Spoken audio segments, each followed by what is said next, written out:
I'm Erica Schiller, Editorial Director for Fleet Maintenance Magazine. It's my pleasure to be your host for this event. Before we begin, I'd like to explain how you can participate in today's web chat. If you have experienced any audio difficulties, please press F5 to refresh your screen.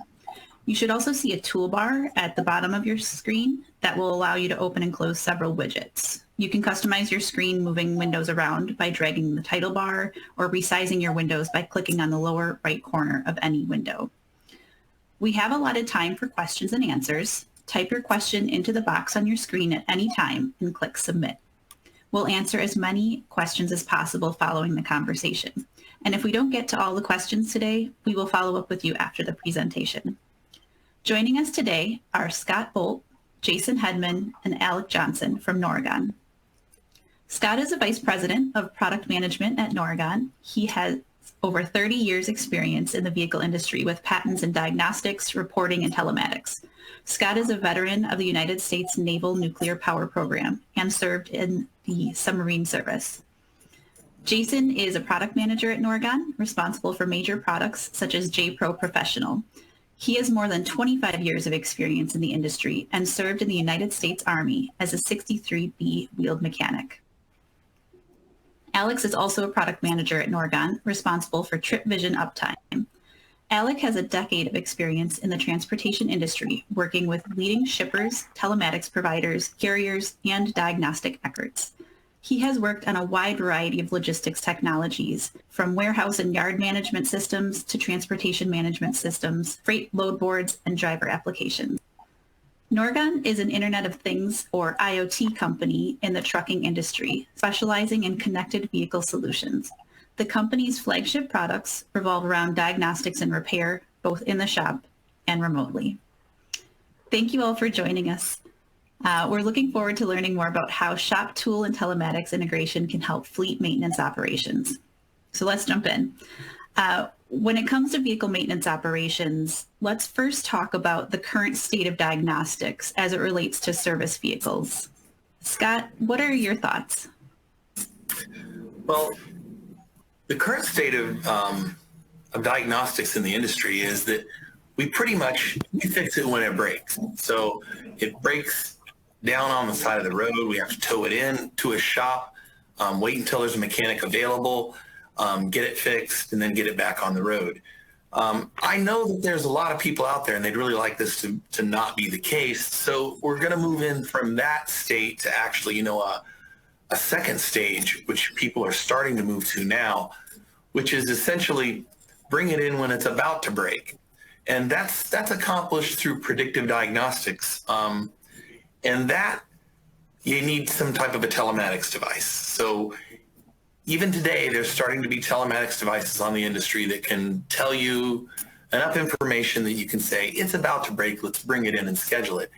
And then really the panacea for the future of diagnostics is basically to use data feedback from our telematics and our shop systems to use predictive maintenance and conditional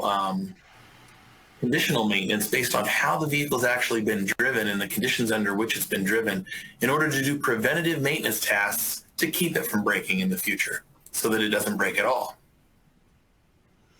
Managing maintenance with real-time data from the vehicle to reach that conditions-based approach is really that next step that you're talking about to further optimize the diagnostic process. But what's really needed to reach that advanced level of maintenance?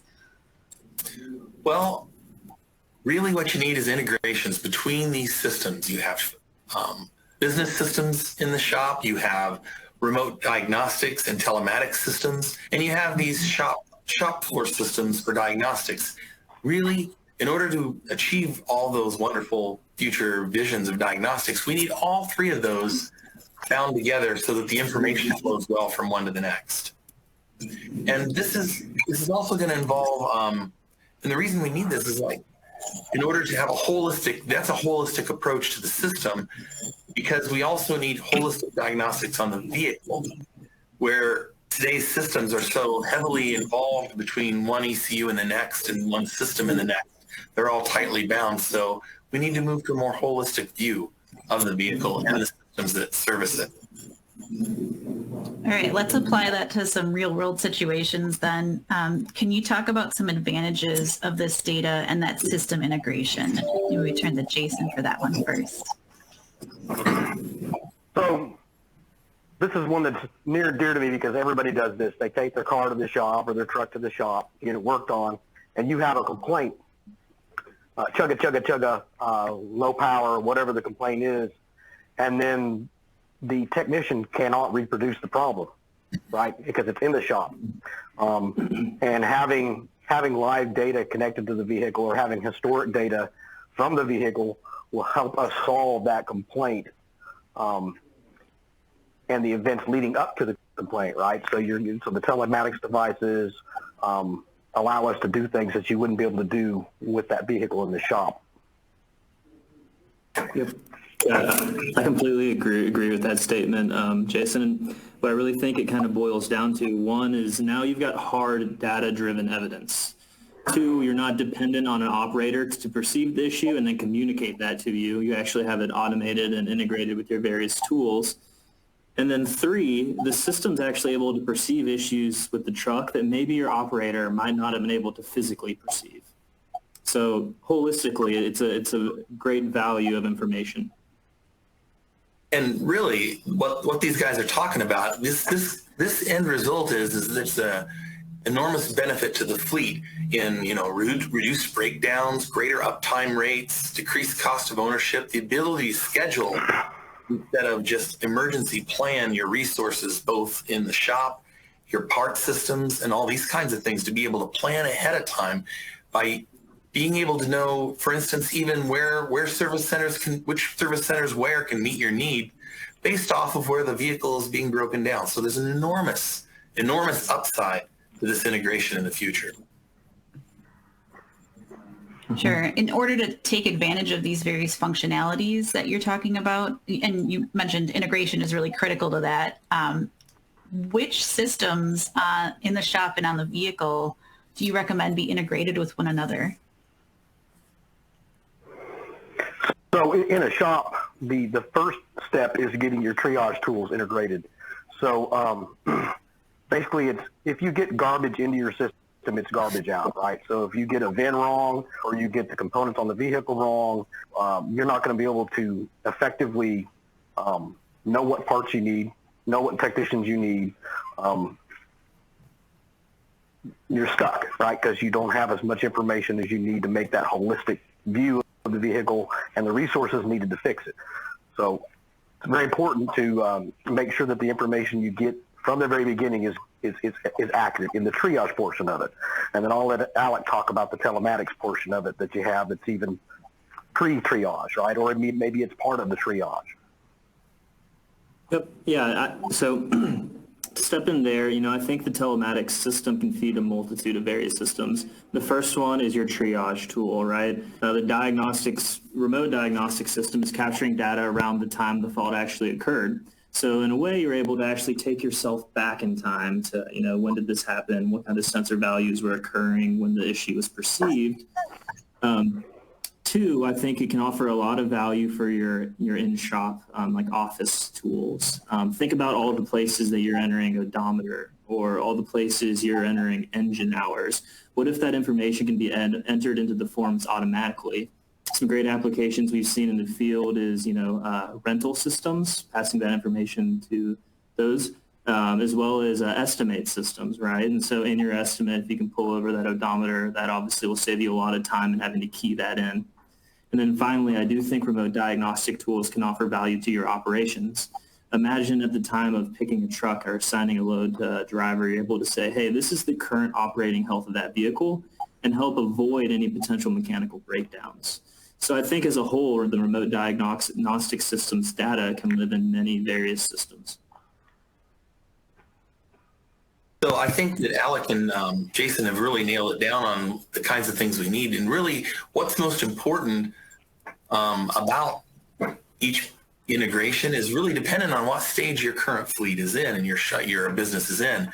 If you're already in the telematics area right now where you have your vehicles outfitted with telematics, then probably the most important thing is to get it linked up with the shop so that Jason's vision can then be true, right? Basically, you bring the vehicle in, you have the historical data, you can start doing predictive maintenance and be able to bring it back in and say it's going to break before it breaks so that you can start scheduling it. If you're already in that phase, the next one where we're moving into condition-based maintenance is now it's moving more to the operations center that we need to integrate so that these operations centers can now say, I'm going to schedule this vehicle for maintenance on this time or it's going to start breaking down on me. And as a result, my scheduling and my routing systems are going to be affected by that. That all makes a lot of sense. We did save some time for audience questions, and if we don't get to all those questions today, we will certainly follow up directly after today's session. But thank you, Jason, Alex, and Scott for all of that insightful information. There is a question here. Let's jump in. This one's for you, Scott. You had mentioned, you talked about the holistic diagnosis and holistic systems. Can you kind of go into detail on that? What do you mean by those terms? Absolutely. So within the vehicle, as we know today, back in the past, it was real simple. A rock hit the windshield, cracked it all to pieces. You pulled the windshield out and you replaced it, right?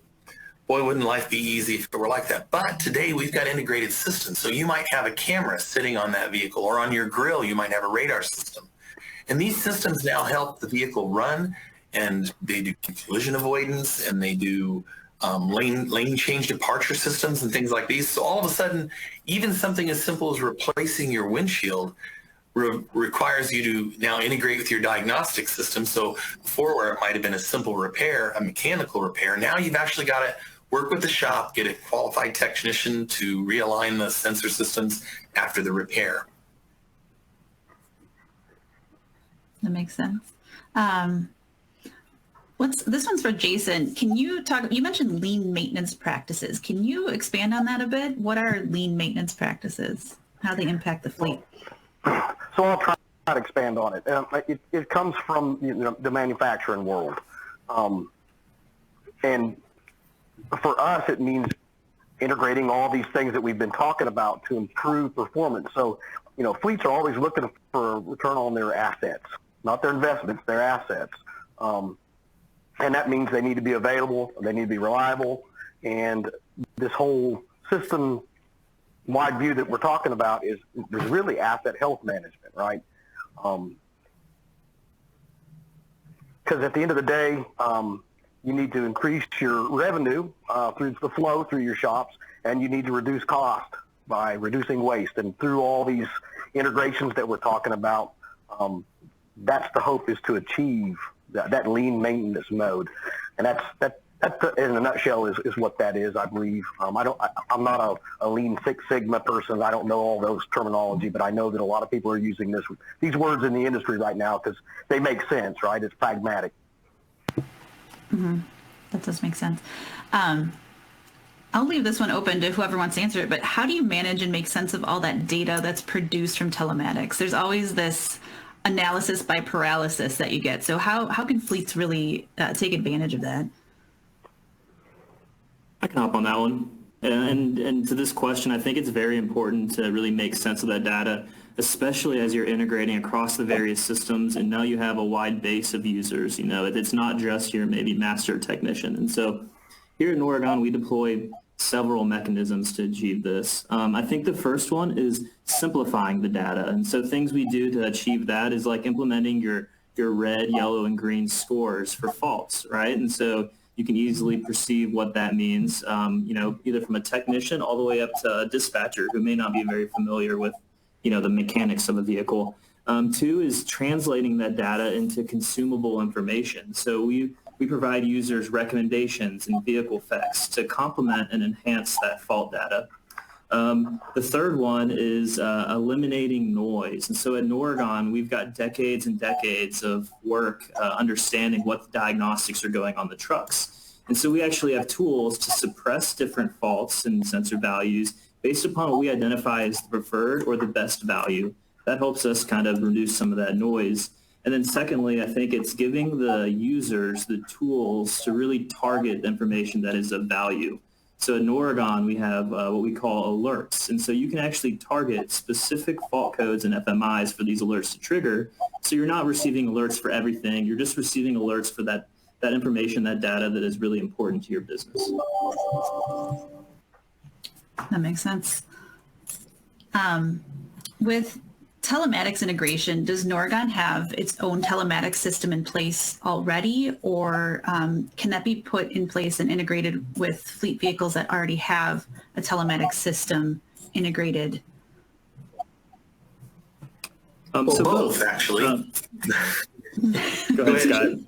Go ahead. You go ahead. Okay, so both. Yes, we did. We actually launched in 2020 our own telematics device, the ND2 at Oregon. It offers a whole host of different features that are really powerful, like DPF regens, ACM resets, clear faults on top of the fault and sensor data you get from a lot of third-party providers. Now, if you do have a telematics device, we do have a series of telematics, we call them TSPs, telematics service partners. We currently have integrations with, PeopleNet and Zonar and Platform Science and a lot of the largest players that you see.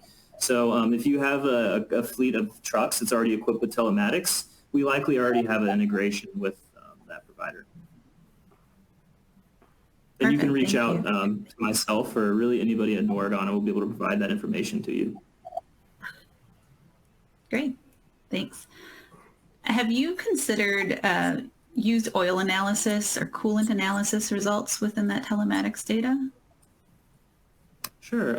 So we have various levels of coolant analysis. We have coolant level, we have coolant temperature, and we're always looking to add new and valuable sensor values that our users are asking for. And so we like to say, if the vehicle can communicate it, we can pull it in and probably display it.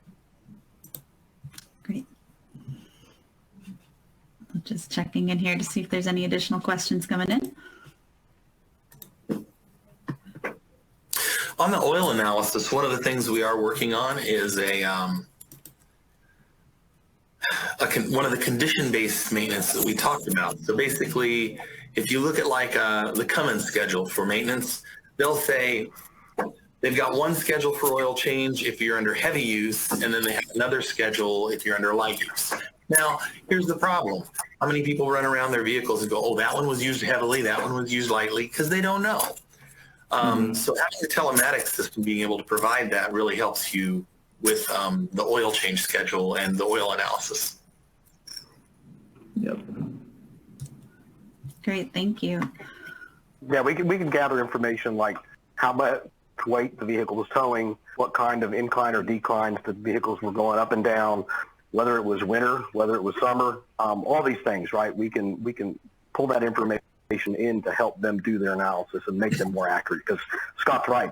Most people don't know what conditions their vehicles are running under all the time. They can't apply that stuff accurately. And we can gather the data and use that to accurately give a big picture to a fleet. Great. How does the system interact or connect to trucks that are already mandated with the E-log or ELD systems that are installed? Does it interfere with the existing systems, or does the telematics system interfere? Not at all, actually. And in fact, it's complementary. So you can bring in the data from the existing system that has an ELD on it, let's say, and then you can also integrate our remote diagnostic platform, our Trip Vision Uptime, and the device necessary for that.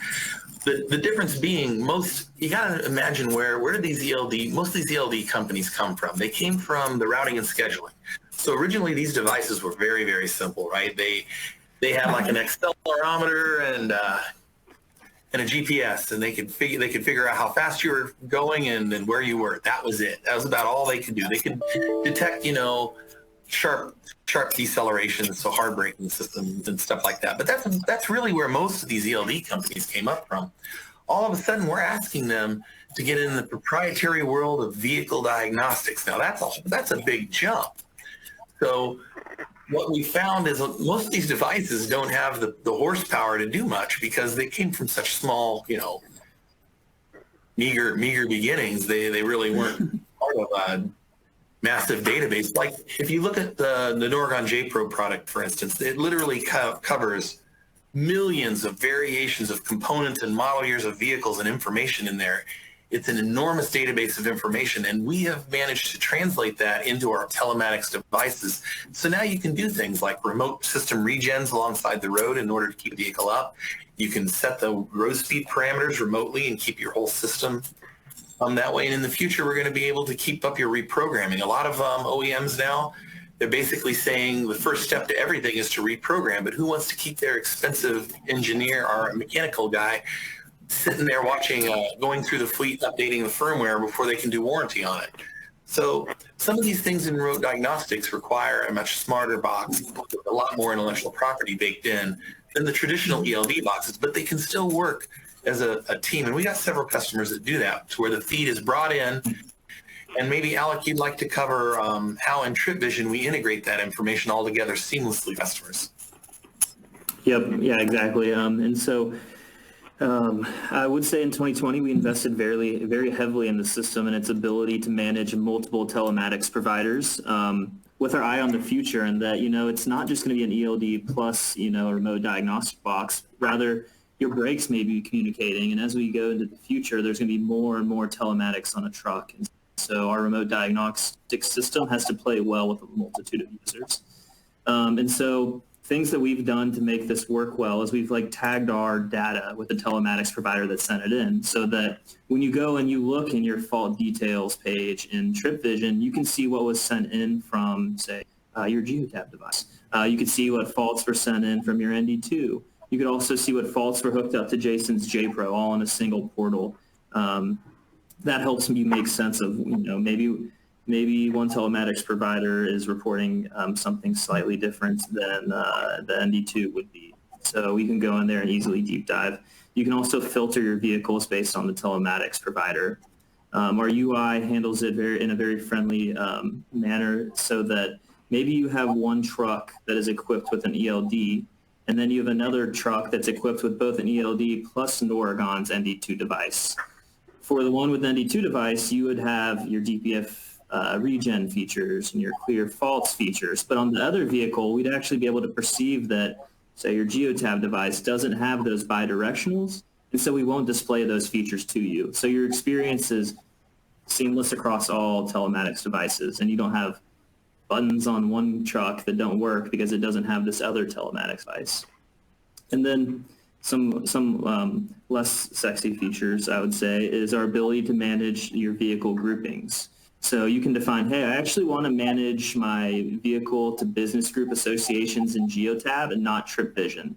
And our system's smart enough to keep those two systems in sync, so you don't have to be worried about changing businesses here and then coming in Trip Vision. Or maybe you really love our system and you want Trip Vision to manage your business and your business information. And in that way, it wouldn't be porting over your telematics data. So those are just some of the ways we've kind of designed our system to play well with trucks that have both ELD and ND2 devices. Wonderful. Thanks, Alec. Speaking to the remote diagnostic side and the engine parameters, can you proactively change engine parameters to improve fuel usage? And talk a little bit about that.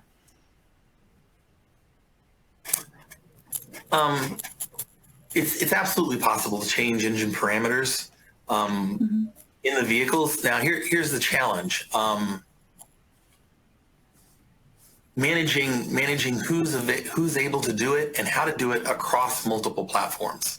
And when I say that, so I mean, if you look inside of our J Pro product, every OEM does not call the parameter the same thing. And sometimes the different parameters do different things. So at least if you're having someone in a fleet management do this, it's a rough situation. However, having it done within the shop by my mechanics that actually know the information better, maybe Jason, you'd like to cover the extensive capabilities within the shop tool to be able to adjust engine performance parameters. Well, it's just not just the road speeds that people think of. It's road speeds, so you can affect fuel mileages there. We have vehicle speed settings, PTO settings, your idle times. Those are also settings that users want to set.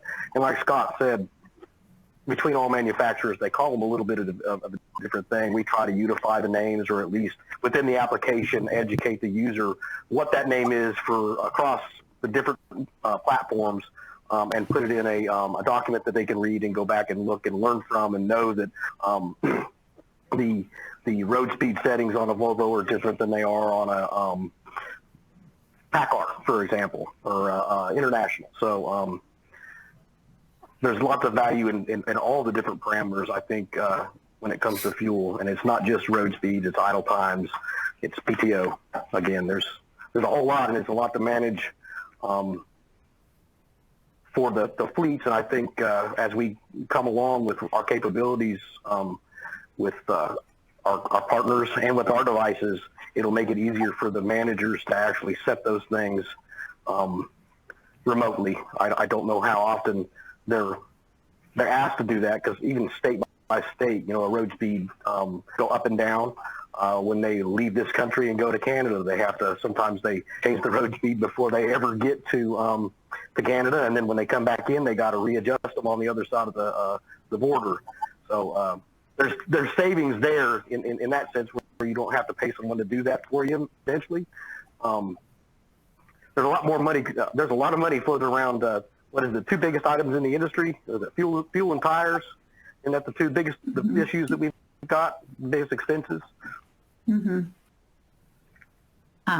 Well, we have, just speaking to that fuel efficiency, and also going back to the alerts on the system, and we know that excessive idling is one of those biggest fuel, one of the biggest things that uses fuel. So can Norgon Telematics be set up to report an alert on excessive idling? Can you share that a bit? Sure do. We do have an idle alert. So it will be triggered, and you can receive the alert via email or text message. And you can add, as many numbers or emails as you'd like. We also have the concept of fleet level auto sync. So for the makes and models that we do support parameter configuration, speed parameter configuration, you're able to set at a fleet level, idle shutdown on and off. And then if somebody was to change that without your permission or your awareness, we would then auto sync it back to that set parameter. So yeah, it's a mixture of automating the action and early alerts with alerts. Great. Thanks, Alec. I know we are running towards the bottom of the hour now, so this concludes our time together. If we didn't get to your question today, we will follow up with you directly after the session. Thank you again to Jason, Alec, and Scott for sharing your expertise, and thank you to Norgon for sponsoring this event today. Today's web chat will be available online at no charge for 1 year. You can find it on the Fleet Maintenance website. Thank you for your time today. Goodbye. Thanks. Bye. Thanks, guys.